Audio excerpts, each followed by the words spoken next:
I couldn't stay here just watching, not taking action and responsibility. I just followed my father's instinct. Of course, many times I was afraid.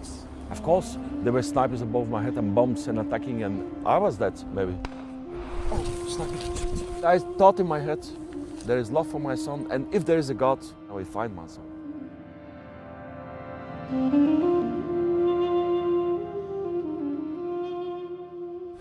They're just coming from the front and they're wounded. You see his hands, near his finger. Posing with rebel fighters, this is the incredible story of one father's desperate search, of his audacious journeys into a war zone to track down his jihadi son, and of the risks he continues to take to help other families. It's so sad that parents like me and so many thousands of parents worldwide are standing alone, that nobody's helping them. It's disgusting, really. It's selfish, believe me. It's here in the Belgian city of Antwerp where our story begins. A tale of radicalisation and of a father's sense of helplessness as he watched his son's descent into extremism. We see that something is going wrong, and of course we know why, because he was a member, he became a member, they selected and recruited him for Sharia for Belgium, a radical Salafist extremist organization, Islam organization. Who changed the attitude of our Western child, who changed our son, who indoctrinate him, who brainwash our son, who totally take our Western child from his own parents. This is Jihadi Bontic, an accomplished breakdancer. He appeared in a number of Belgian music videos. But soon after he converted to Islam, the teenager began to show signs of radicalisation. He became increasingly distant from his family. In their desperation, they reached out to the authorities for help, but his father Dimitri says their concerns were ignored. It was a nightmare, really, very painful for us to see that our own son, all what we teach him, what we educated him, that it's totally gone like the wind, like a ghost, gone in the air.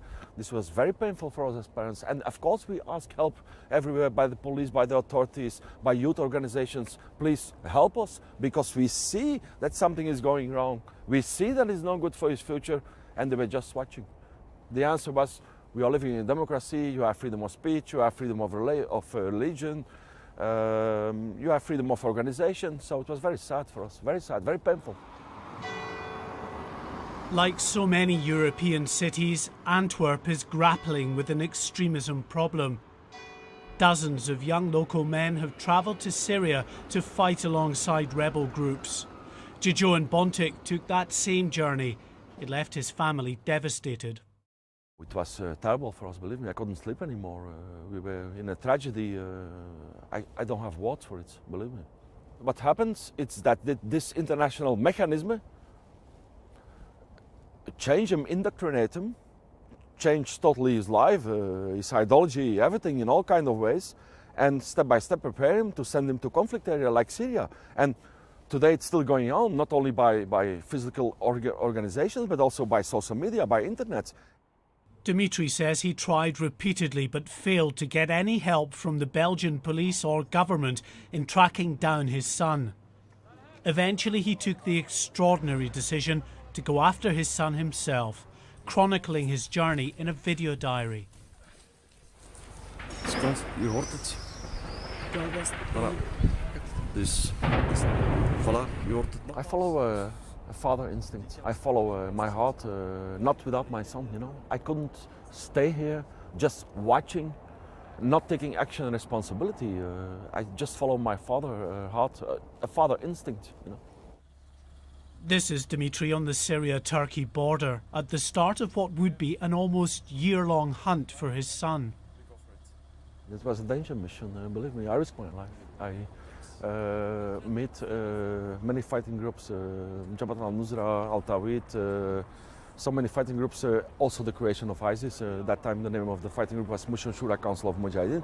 Of course, many times I was afraid. Indeed, all around were the sights and sounds of war. Mee live uit Aleppo, maar nu de andere kant van de wijk, samen met ons team. Totale chaos.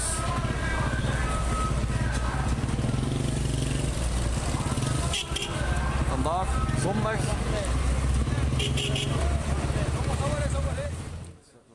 He toured local hospitals looking for his son.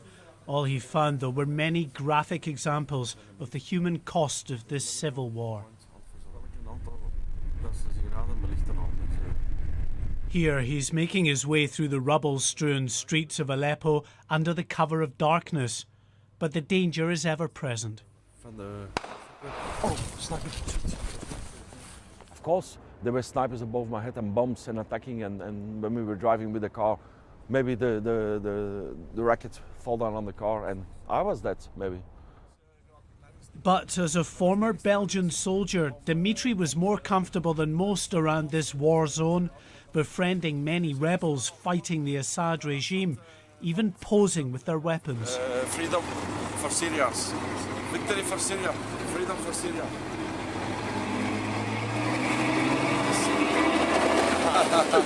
Maar dat heb ik niet graag met dat jihad. It was an amazing mission. Why? Because in Syria I have seen the true meaning of Islam, the good Islam and the bad Islam. So I got a lot of support of Syrian people because for them it was amazing that a father from the West, who is not a Muslim, risked his own life to come to a war zone without support, without solidarity, without respect of his own selfish government, to find his missing son, a son who became one of them, who became a mujahideen for them. So it was really amazing for them. So they helped me, they support me. So I respect them and understand them, these Syrian people. But some rebel groups were more suspicious of this Western father. At one point he was taken prisoner, suspected of spying. They put the cap above my head and handcuffed me and beating me from here and from here. It took 2 weeks before I could breathe normally. That time I was thinking, is it all worth to risk my life to search my missing son? But I thought in my head, there is love for my son, and if there is a God, they will release me and I will find my son. And they released me. In fact, he says, the vast majority of Syrians couldn't do enough to help him track down his son. You show your big picture, your son, but yes. He say doesn't him. But we must meet him for ask about your son. Ja. Okay? Dus we gaan, After 3 trips to Syria, Dimitri was eventually able to rescue his son and bring him home. The first time I met my son physically, it was very emotional. And I really hold him like a small baby. We were crying, like 2 minutes. Did he want to come back? Of course, absolutely. Because he knows that he has been used by the wrong friends, by the wrong people. He knows that he has been, let us call it naive, but he knows that he has been really used by the wrong friends and by the wrong people. And in Syria, his eyes go open that they use him. Jojo Bontic told his father when he became disillusioned and desperate to leave Syria, he was locked up by rebel groups as punishment. At one point held in a cell alongside British hostage John Cantley and US journalist James Foley, who was later murdered by Islamic State. They spent a lot of time. My son learned a lot from John Cantley and from James. Knowledge about making his own computer, how to build his own computer. Really, yeah, they were like spiritual fathers for my son, because, you know, they're older than my son and they learned him a lot about journalism and all these kind of things. Now back home, news of Dimitri's rescue mission has spread quickly among other families worldwide. Ozana Rodriguez's teenage son ran off to Syria last year. Brian de Mulder also converted to Islam in Antwerp before becoming radicalised. His mother fell apart, attempting suicide, before Dimitri offered to help.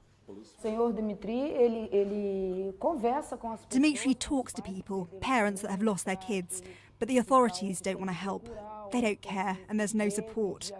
I was praying to God that Dimitri would see my son and bring him back, but it didn't work out that way. Although Dimitri has made contact with Ozana's son, he's refusing to come home. I met Dimitri through our shared experience of sons running off to Syria, and that's how we started talking on the phone. And we spoke about our children, the pain that we had, the loss that we felt for our children. And I thank God that Dimitri got his son back. Unfortunately, my son still hasn't come back. But Dimitri knows those he brings back could face prosecution, like his son, now at the centre of a huge terrorism trial in Belgium, accused with more than 40 others of being part of a banned terror group. His father continues to support him, attending court every day, and he's highly critical of Western governments for criminalising rather than helping those who've been radicalised. With this wrong attitude and this stigmatization, they're creating more frustration against the West. They're creating more violence against the West. It's totally wrong. It's totally wrong. The former soldier claims dozens of other families have sought his help, including some from Britain. I thought I would never return to Syria. But you know, when parents, when mothers are calling me and crying on the phone and telling them that nobody is helping them, that they're standing completely alone, and that governments are just watching and doing nothing. And when they ask to meet me, I'm not going to say no, because I was in the same tragedy, in the same nightmare as them. So of course they will come to meet me. And when a mother is crying in my presence, in my face, and begging me, please help me, you think I'm going to say no?